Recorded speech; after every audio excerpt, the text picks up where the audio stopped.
So we hope that you will join us in the future. But tonight we have a superb topic and speaker.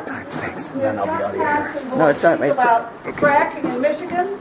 He's going to talk about fracking. He will, a little bit later in the program, tie that to the subject of climate change.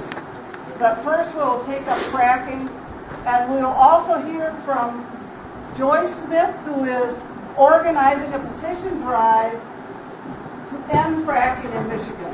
Yay! Yeah. Hey. You will hear from Joy later on. So that will be an opportunity for you to participate if you wish.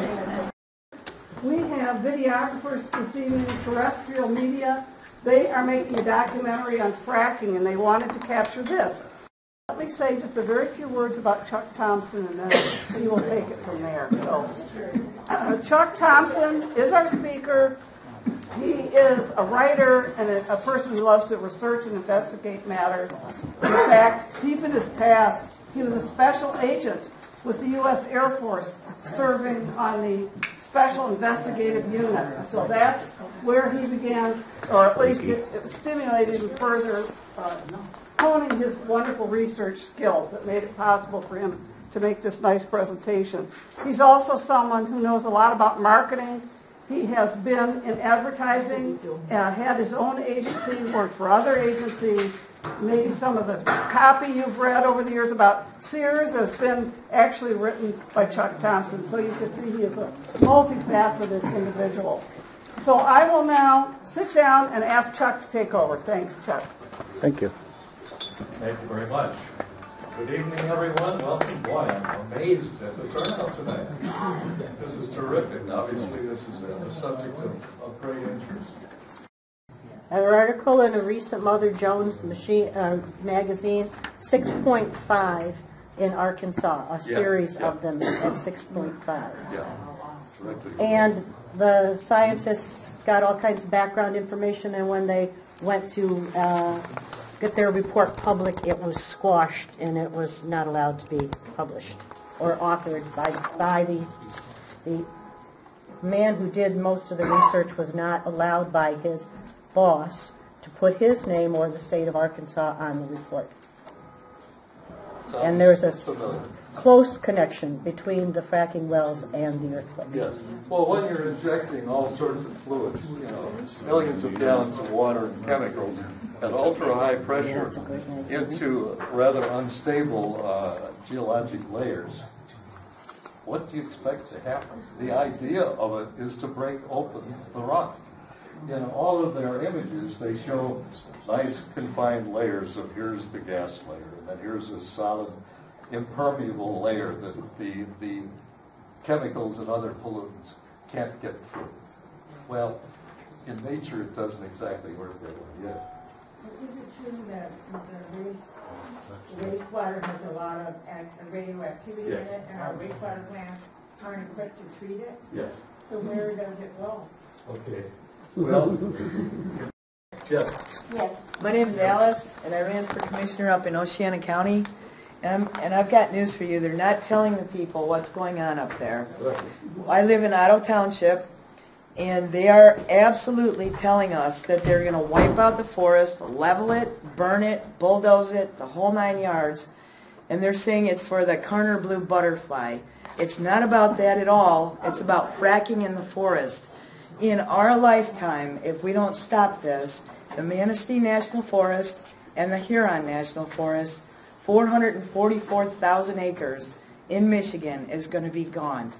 They're going to do that for fracking. They're already harvesting it right now. They actually plan to level the forest, turn it into a savanna, and they're trying to tell us it's so the butterflies can go back to their natural habitat. What it is this fracking.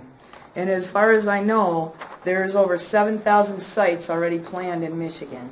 I don't know about any of you, but we're between all the Great Lakes. If all 7,000 or any of them, a methane gas gets out, or if it goes in and contaminates the water, there goes the Great Lakes, and there goes 29%, I believe, of all the fresh drinking water in the world.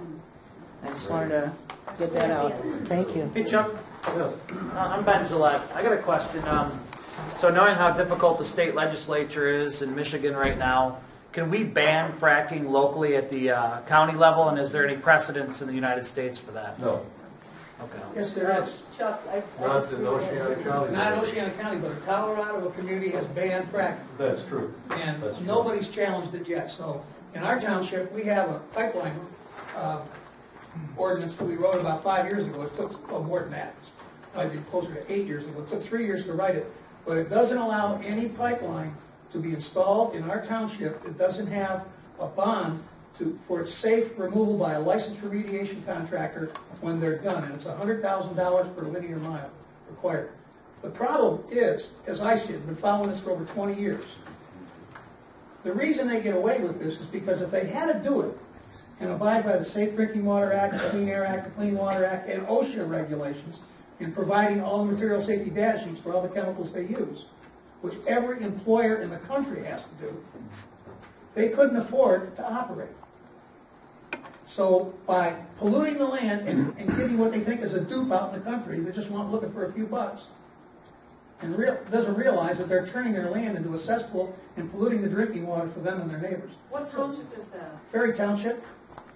I'd like to add that Jim Olson, that works with Flow for Water from Traverse City, he goes around and talks about the same kind of a problem, and he's working on helping figure out how communities can craft legislation that will allow them. You can ban this activities surrounding fracking. You can't ban fracking in your township or your county, but you can ban the trucking, you can ban various things, ancillary operations, and that's the way to... You can make it difficult through ordinance. You can make it really difficult. I mean, this is all real marginal business to That begin flow with. for water. All marginal. That's why when they're done, that business dissolves. They're all LLCs. Yeah, I'm Chuck Steffens, and I just want to ask a question.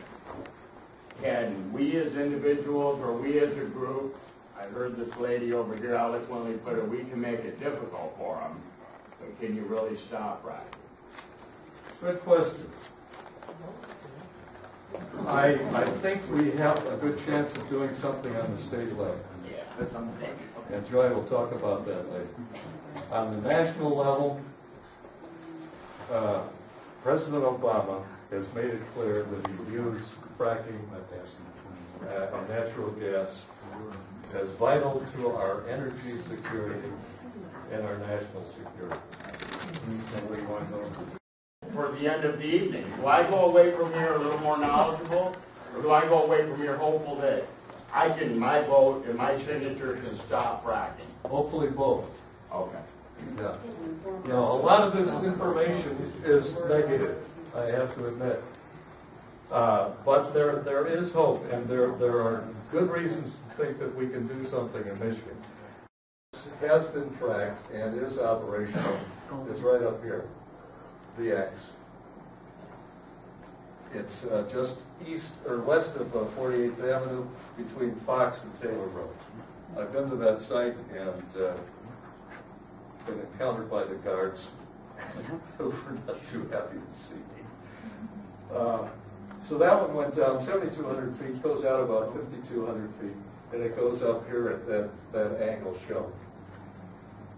There's another one proposed. Actually, I determined that actually it's over to the left in that little triangular area, right by Lake Michigan. Yeah, yeah. Brilliant. Excellent question. Let's ban fracking.org. When you're talking about the legislature getting this thrown in their lap, and if they don't like it, they have to produce something that's similar, can they go ahead and maybe take a word out here or a comma out there and end up gutting what we're trying to do? I'm not smart enough to answer that question.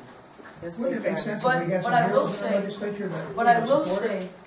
say that the people that, I'm one of about 8 people on the committee that did this, but the 2 leaders are both environmental lawyers and really worked hard to get the best possible verbiage they could get. Will those 2 environmental lawyers come to Oceana County and file a lawsuit in circuit court and try to get an injunction from these fracking wells?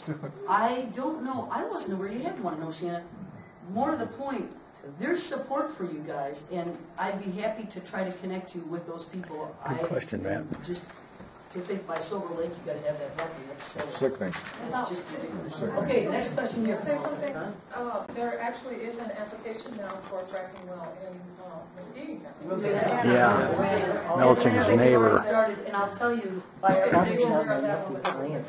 our predictions, in about 40 days, that process will be completed, because the frost is broken. People don't know that's going in. People don't know how hazardous it's going to be. It's going to use all the water from Crockery Creek, by my estimation, because they use all this water. I mean, yeah, it's terrible stuff too. People need to know about that Havana well, and people need to stand up and be noisy. Those kids climbing trees, if we make enough noise, we can make them sorry they're doing this. So I just want to say that on April 10th, this is coming Wednesday, we're going to have a meeting at 6 p.m. I've been working with Lori on it and several other people, some people from Occupy and some people from, well, formerly from Occupy, and Save Our Shoreline. We're going to have a meeting. It's not going to be a meeting like this. There won't be, we're going to assume that you're against fracking if you come. And then you're going to ask me, where are you having it? Where are you having it? The answer is I don't know. Tell us how we'll find out, and then I'll go to the next one. Yeah, and then if maybe Dave could publicize it with your list. Anybody knows of a place that we could... Yeah, right, we're open for ideas, and then I was thinking Dave knows Omaha. I'm sure that you could probably arrange that, but why not just have it at the farm out in Urbana? One of the strategies that we're going to be pursuing, I mean, there are millions of strategies, and Joy was talking about that, and there have been several on this podcast. This is the first time I've heard the date, and Larry Bile personally, one of the commissioners, told me that he would tell us what the date was. He wasn't there today at the planning commission meeting. What is the date? The day is June 12th, tentative, but he wasn't there today to form it up. Okay, here's the thing. I go to the commissioners' meetings all the time. You know how many people are in the audiences out there in Oceana County? 2, 3, and me. Okay? We need people with backbone that will stand up. This is your life. This is your actual life. And you need to get to these meetings. You need to stop what's wrong. You need to find out what's getting pulled right in front of your faces. Right.